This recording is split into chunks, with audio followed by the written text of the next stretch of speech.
Hi, I'm Jessica Rose. This week's episode covers jobs, and more jobs, but not all of it is good news as the for-hire industry loses 9,300 jobs and Roadrunner Transportation plans to cut 450 more. Hi, I'm Craig Maltman. Well, here's more bad hiring news. FREIGHTLINER is laying off 900 workers. But crack open a beer. At least we have some positive news from Budweiser. All of this, plus our Catskill Rig of the Week on this edition of the Trucker News Channel.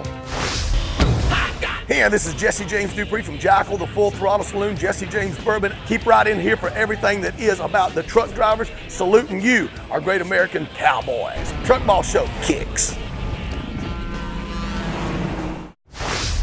This segment is brought to you by TruckJobSeekers.com. Looking for the best driving job? Go to TruckJobSeekers.com. Roadrunner Transportation Systems will eliminate approximately 450 jobs as part of the downsizing of its unprofitable dry van business, which is part of the company's truckload segment. The downsizing, which also includes reducing Roadrunner's dry van fleets by over 50%, including 5 terminal locations, is expected to reduce lease obligations and debt and be complete by the end of the year.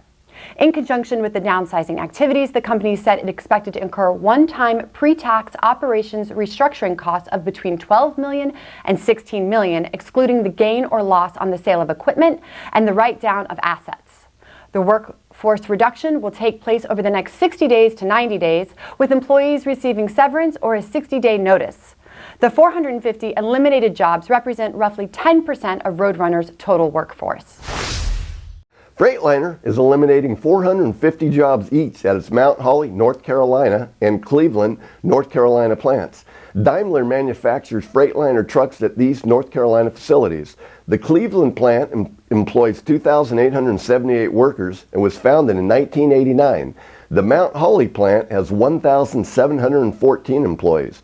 According to Ward's Intelligence, which tracks Class 8 truck sales, FREIGHTLINER sold 90,919 Class 8 trucks in the United States during 2018, and through 8 months in 2019, has sold more trucks in 2019 than it did during the same period a year ago. However, FREIGHTLINER Class 8 sales in the United States dropped 15.1% from the previous month. Furthermore, Class 8 truck orders have dropped drastically in recent months, and analysts are warning of further declines in orders.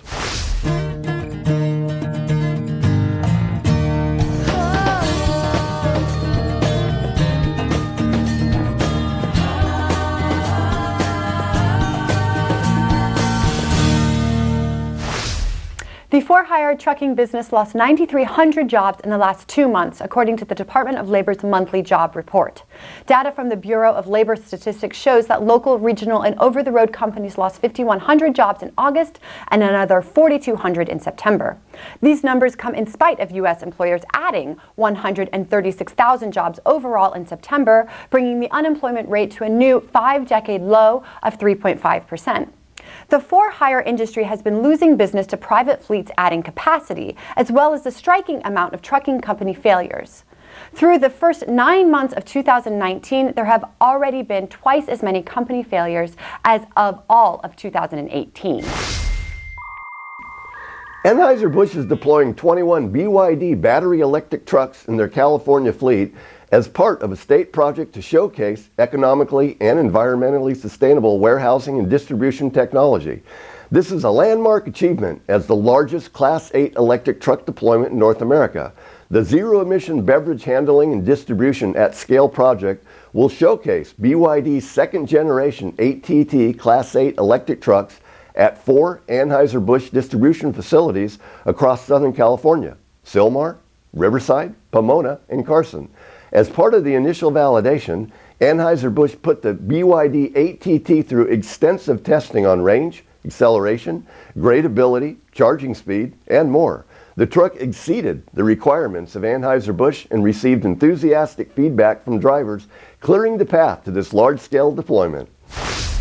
Registration is now open for the congressionally mandated Commercial Driver's License Drug and Alcohol Clearinghouse. CDL holders, employers, medical review officers, and substance abuse professionals can now visit the website shown on screen and register to create a secure online user account. Registration is required to be able to access the clearinghouse once it is fully implemented on January 6, 2020. Registration is free, and commercial drivers are not required to immediately register for the clearinghouse, but will need to register to respond to an employer's request for consent prior to pre-employment or full query. The FMCSA's clearinghouse website contains important resources, including user brochures and instructional aids with step-by-step registration instructions for all users. Time is money, and CatScale can help your drivers save time weighing. Drivers know their axle and gross weights before pulling off the scale, and CatScale weights are always guaranteed. Drivers get back on the road faster with the Weigh My Truck app from CatScale. This week's Rig of the Week goes to Toyota's Project Portal, semi-truck version 2.0. The first version of this hydrogen fuel cell workhorse was a Skunk Works project built by Toyota engineers working out of a Michigan garage. This big rig has a very unique propulsion system composed of two Mirai fuel stacks, a 12 kilowatt-hour battery, and a powerful motor that produces more than 670 horsepower and 1,325 pound-feet of torque. With a gross combined weight capacity of 80,000 pounds, and an estimated driving range of more than 200 miles per fill under normal drayage operation, this thing can haul any load. Quite frankly, it hauls ass too. Take a look at this side-by-side drag race. If you have a rig you would like us to profile here on the show, send us a video to rigoftheweek@thetrucker.com.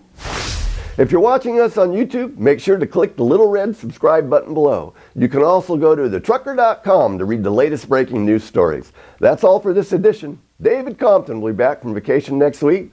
So on behalf of Jessica Rose, along with myself, and everyone else here at the Trucker News Channel, thanks so much for watching.